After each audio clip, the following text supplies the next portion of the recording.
नमस्कार, अनादि टीवी में आप सभी का स्वागत है। मैं हूं आपके साथ कपिल मिश्रा। चलिए बात करते हैं हरियाणा डायरी के। आपातकाल के 50 साल पूरे होने पर बुधवार को करनाल के कल्पना चावला ऑडिटोरियम में कार्यक्रम आयोजित किया गया है। कार्यक्रम में मुख्यमंत्री नायाब सिंह सैनी शामिल हुए हैं। सीएम सैनी ने 25 जून 1975 को तत्कालीन प्रधानमंत्री द्वारा देश में लगाए गए आपातकाल को याद किया और कहा कि यह आजाद भारत का सबसे बड़ा लोकतंत्र विरोधी कदम था। सीएम ने उस दौरान यातनाएं सहने वाले विपक्षी नेताओं, सामाजिक संगठनों के कार्यकर्ताओं को शॉल उड़ाकर सम्मानित भी किया।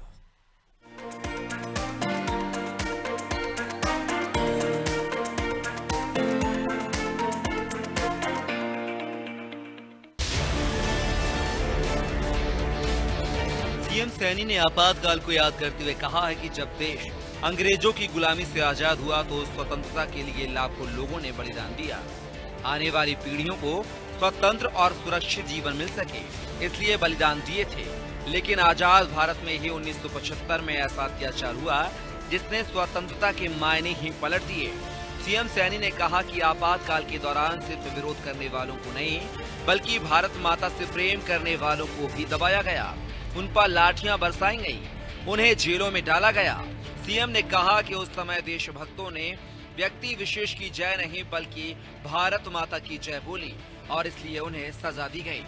सीएम सैनी ने कहा कि अंग्रेजों के अत्याचारों को तो बलिदानियों ने सह लिया था, लेकिन आजादी के बाद जिस तरह की नीतियां कांग्रेस ने अपनाई उसने देश को पीछे धकेल दिया। सीएम सैनी ने कांग्रेस पर हमला करते हुए कहा कि ये वही लोग हैं जो संविधान की किताब लेकर घूमते हैं, लेकिन कभी उसका सम्मान नहीं किया। रात के 12 बजे आदेश पारित होता है और रात के 12 बजे ही लोगों को घर से यातनाएं देते हुए परिवार के सामने उनको उठा लिया जाता है।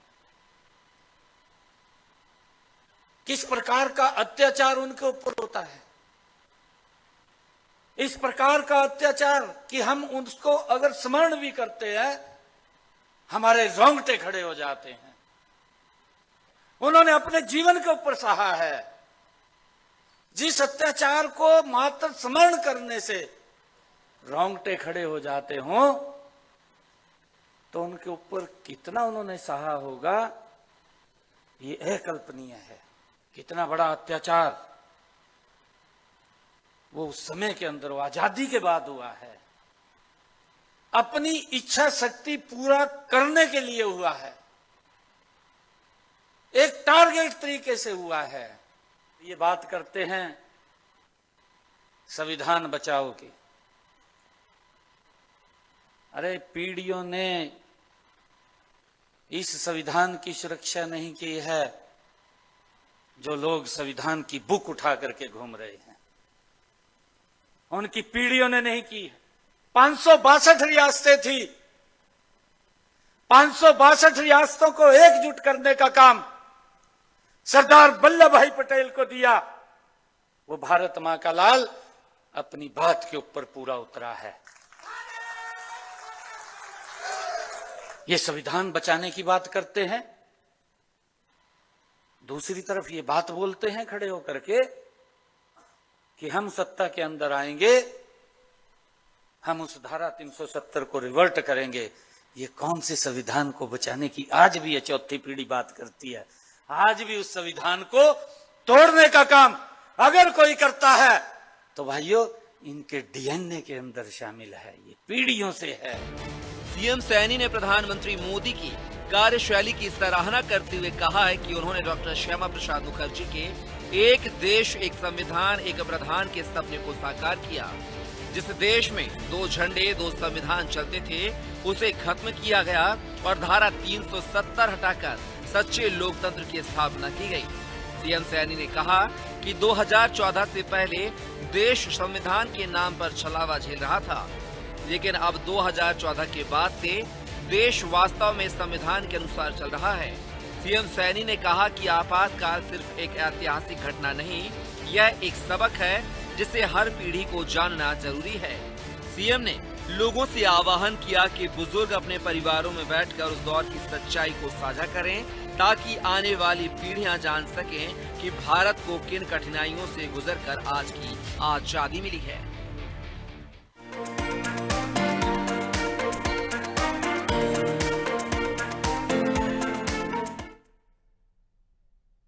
हरियाणा के पंचकुला में प्रधानमंत्री नरेंद्र मोदी के मन की बात कार्यक्रम को लेकर वर्कशॉप में मुख्य वक्ता के तौर पर मुख्यमंत्री नायब सिंह सैनी ने टिप्स दिए हैं। सीएम सैनी ने कहा है कि प्रधानमंत्री इस कार्यक्रम के जरिए देश के लोगों को एकजुटता के साथ ही सकारात्मक सोच से आगे बढ़ाने का संदेश देते हैं।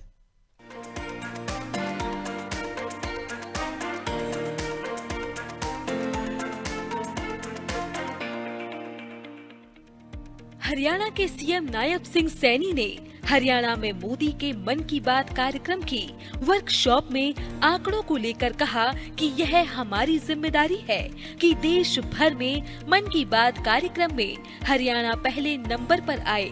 सीएम सैनी ने कहा कि इसके लिए हमें और कुछ नहीं, सिर्फ बूथों पर फोकस करना है।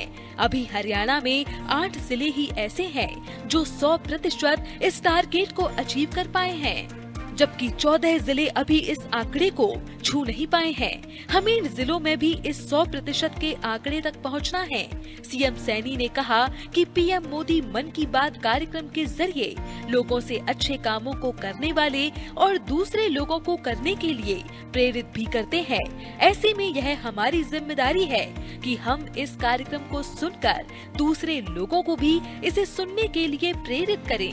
सीएम सैनी ने कहा कि मन की बात कार्यक्रम राजनीति से ऊपर उठकर है। पीएम के मन की बात कार्यक्रम को सुनने के बाद एक नई ऊर्जा का संचार होता है। सीएम सैनी ने कहा कि पीएम मोदी की अगुवाई में देश विकास के रास्तों पर तेजी से आगे बढ़ रहा है। विदेशों में नए और सशक्त भारत की पहचान बनी है। हम विश्व गुरु बनने की राह पर अग्रसर हैं। मुख्यमंत्री नायब सिंह सैनी ने कहा कि 70 वर्ष से अधिक उम्र के जिन लोगों के आयुष्मान कार्ड नहीं बने हैं, उनका आयुष्मान कार्ड बनवाने में मदद करें। सीएम ने कहा कि कार्यकर्ता स्वयं भी पौधे लगाएं और दूसरे लोगों को भी एक पेड़ मां के नाम अवश्य लगाने के लिए प्रेरित करें। हर बूथ पर लोगों को मोदी और हरियाणा भाजपा सरकार की उपलब्धियां बताएं और योजनाओं से लोगों को अवगत कराएं।